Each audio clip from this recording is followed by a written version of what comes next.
ఈరోజు అల్లం పచ్చడి చేస్తున్నానండి. అల్లం పచ్చడి నేను ఎలా చేస్తానో చూపిస్తాను, చూసేయండి. ఒక 100 గ్రాములు అల్లం తీసుకున్నానండి. ఒక 100 గ్రాములు బెల్లం తీసుకున్నాను. 100 గ్రాములకు తక్కువగా కారం, పచ్చికారం తీసుకున్నాను. పచ్చికారం లేని వాళ్ళు ఎండుమిరపకాయలు వేసుకోండి. కాస్త పచ్చెనపప్పు, ఒక 3 స్పూన్లు పచ్చెనపప్పు, 3 స్పూన్లు సాయం మినపప్పు. ఖచ్చితంగా ఈ 2 వేస్తేనే ఈ పచ్చడి టేస్ట్ అమోఘంగా ఉంటుందండి. ఒకసారి మీరు ఈ విధంగా నేను చెప్పిన విధంగా ఒకసారి చేసుకోండి. 100 గ్రాముల చింతపండు అండి. అయితే నేను దీనిలోకి సరిపడా ఉప్పు అవన్నీ వేయాల్సినవి కొన్ని ఉన్నాయి, వేస్తా. ఆవపిండి, మెంతిపిండి కూడా కొంచెం వేస్తాను. టేస్ట్ అయితే సూపర్గా ఉంటుంది. ఎల్లుల్లిపాయలు అవన్నీ ఇంకా చూపించలేదు, వేసేటప్పుడు చూపిస్తాను మీకు. చూసేయండి మరి నేను ఎలా చేస్తాను. కళాయి పెట్టానండి, ఆయిల్ వేసాను. చక్కగా ఆయిల్ వీటెక్కుతుంది. ఇదిగోండి అల్లం వేస్తున్నానండి.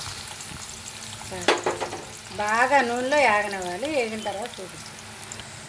అల్లం చక్కగా అలా వేగుతుందండి. వేగిన తర్వాత చూపిస్తాను. ఇదిగోండి చింతపండు కూడా గిన్నెలో శుభ్రం కడిగేసేసి వాటర్ పోసి ఉడకబెడుతున్నానండి. అల్లంలో ఉన్న పచ్చి అంతా పోయేంత వరకు చక్కగా వేగాలండి.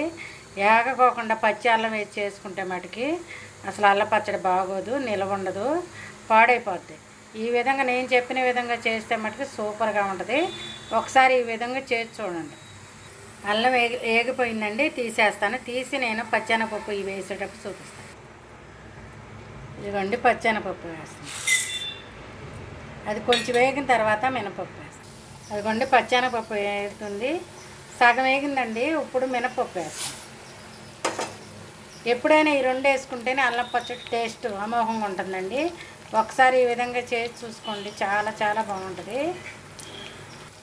పచ్చెనపప్పు ఒక 4 స్పూన్లు, సాయి మినపప్పు 4 స్పూన్లు వేసానండి. చింతపండు ఉడుకుతుంది కదా, అట్లా తెరులుతూ ఉంది. ఇప్పుడు బెల్లం వేస్తున్నానండి. బెల్లం వేసి ఏం చేస్తానంటే ఇది కూడా ఉడకనిచ్చేసి లాస్ట్లో కొంచెం ఏదన్నా బెల్లంలో ఏమన్నా రాళ్ళు రప్పలు ఏమన్నా ఉంటే కింద దిగిపోతాయి అన్నమాట.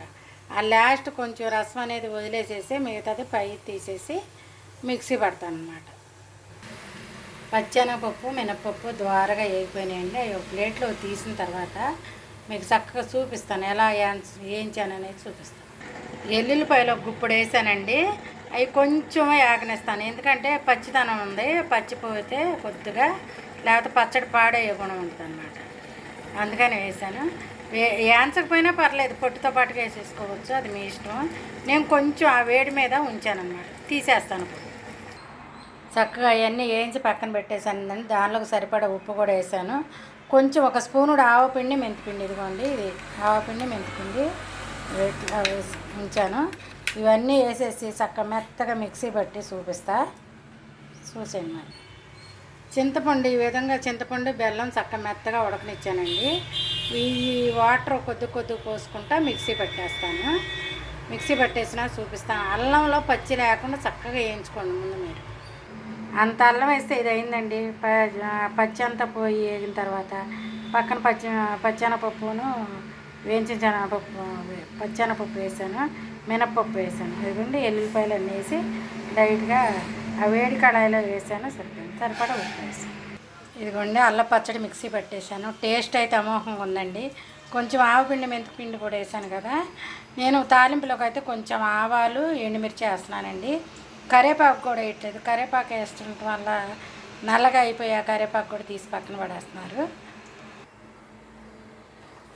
ఇదిగోండి ఆయిల్ కాగింది, వేసాను. కొంచెం ఇంగ వేస్తున్నానండి.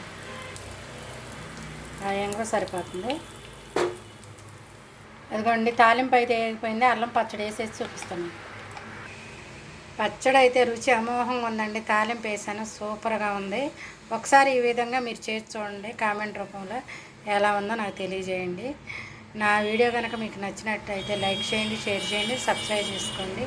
తప్పకుండా సబ్స్క్రైబ్ చేసుకోండి. ఆంటీకి సపోర్ట్ చేయండి. థ్యాంక్ యూ వెరీ మచ్ అండి.